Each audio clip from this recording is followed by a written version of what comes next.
மறைந்த குடியரசு முன்னாள் தலைவர் டாக்டர் அப்துல் கலாமுக்கும் சென்னை அண்ணா பல்கலைக்கழகத்திற்கும் நெருங்கிய தொடர்புண்டு. அண்ணா பல்கலைக்கழகத்தில் கௌரவ பேராசிரியராக பணியாற்றிய கலாம் அந்த காலகட்டத்தில் அண்ணா பல்கலைக்கழக வளாகத்தில் உள்ள விருந்தினர் மாளிகையில் தங்கினார். குடியரசுத் தலைவர் பதவியில் இருந்து ஓய்வு பெற்ற பிறகும் அண்ணா பல்கலைக்கழக விருந்தினர் மாளிகையில் தங்கியிருந்தார். அந்த விருந்தினர் மாளிகையில் இருந்து கலாமின் நினைவலைகளை பகிர்ந்து கொள்கிறார் செய்தியாளர் லாவண்யா.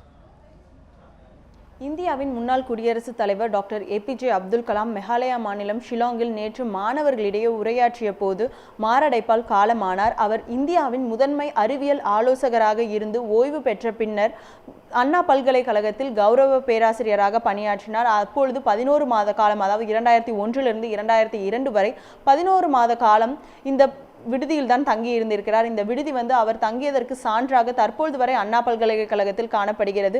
மிகவும் எளிமையாக அமைய பெற்ற விடுதியாக இது திகழ்கிறது. மேலும் அது மட்டும் இல்லாமல் அவர் தற்பொழுது வரை இந்த விடுதி யாருக்காகவும் அவர்கள் ஒதுக்காமல் இருக்கிறார்கள். ஏனென்றால் இது அப்துல் கலாம் வாழ்ந்தார் என்பதற்கான சான்றாகவே இந்த விடுதியை அவர்கள் பார்க்கிறார்கள். இந்த விடுதியில் தங்கிய அவர் விருந்தினர்களையும் மாணவர்களையும் விரிவுரையாளர்களையும் சந்தித்து வந்தார்.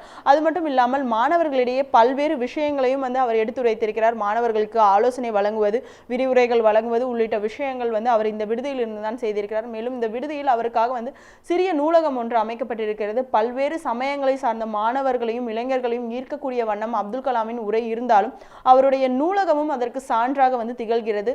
பல்வேறு சமயங்களை சார்ந்த நூல்களும் இங்கு இடம்பெற்றிருக்கிறது. அது மட்டும் இல்லாமல் அவர் வாங்கிய கேடயங்கள் உள்ளிட்ட அனைத்துமே இங்கு பார்வைக்கு வைக்கப்பட்டிருக்கிறது.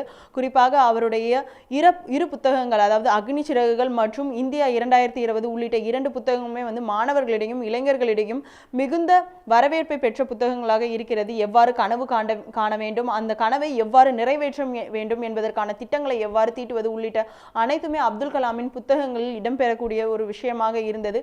இளைஞர்களுக்கும் மாணவர்களுக்கும் மிகுந்த பிடித்தமான ஒரு ஜனாதிபதியாக அவர் திகழ்ந்து இருக்கிறார். அதற்கு சான்றாக அவர் எளிமையான வாழ்க்கையும் வாழ்ந்து காட்டியிருக்கிறார். அதற்கு சான்றாகவே இங்கிருக்கக்கூடிய கல்லூரி அறைகளும் திகழ்கிறது.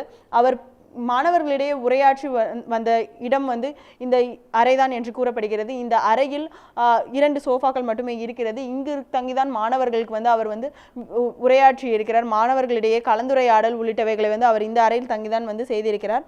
அவருடைய ஸ்டடி டேபிள் எனக்கூடிய இந்த மேஜையும் இங்கு வைக்கப்பட்டிருக்கிறது. அவர் உபயோகித்த அனைத்துமே இங்கு பார்வைக்காக தற்பொழுது வைக்கப்பட்டிருக்கிறது. எளிமையான வாழ்க்கையையும் முன்னேற்ற பாதையில் எவ்வாறு செல்ல வேண்டும் என்பதற்கு மிகச்சிறந்த சான்றாக இருந்த அப்துல் கலாம் நம்மை விட்டு நீங்கினாலும் அவருடைய எண்ணங்களும் அவர் ஆற்றிய உரைகளும் அவருடைய நோக்கங்களும் தற்பொழுது வரை மாணவர்களிடையே மிக சீராக சென்றடைந்திருக்கிறது. லாவண்யா, நியூஸ் 7 தமிழ், சென்னை.